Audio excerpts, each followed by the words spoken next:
Well, again, I think it's useful to establish the facts correctly before we address this issue.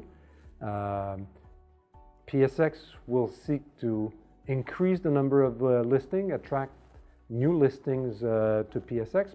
But again, the facts are that in terms of number of listed companies per million investors or million population in a country, Pakistan compares very well with Bangladesh, Vietnam. I haven't looked at India, but I would suspect that our ratio of listed companies to population in Pakistan compares favorably well with India.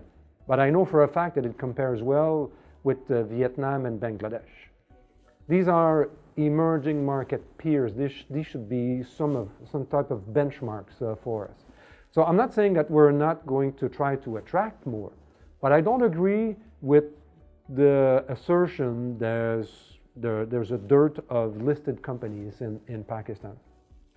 Now, what will attract more companies to list on PSX? I think one major factor is the valuation of these companies. Today, if I'm a CFO of a private company and I have the choice between debt financing, private equity, or going to the stock market, I look at the stock market and I see, price earnings ratio is 9. As a CFO, I think I'll seek other means of financing my company, cheaper means of financing my company.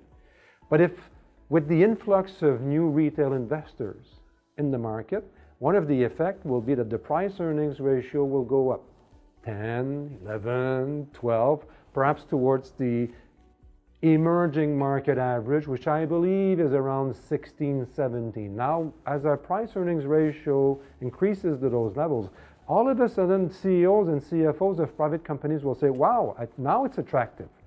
The idea of selling shares to the public to raise capital is attractive because I can sell my shares at 17 times earnings as opposed to 9 times earnings. So I think that will be a major factor in convincing private companies to come to PSX for listing and to raise capital.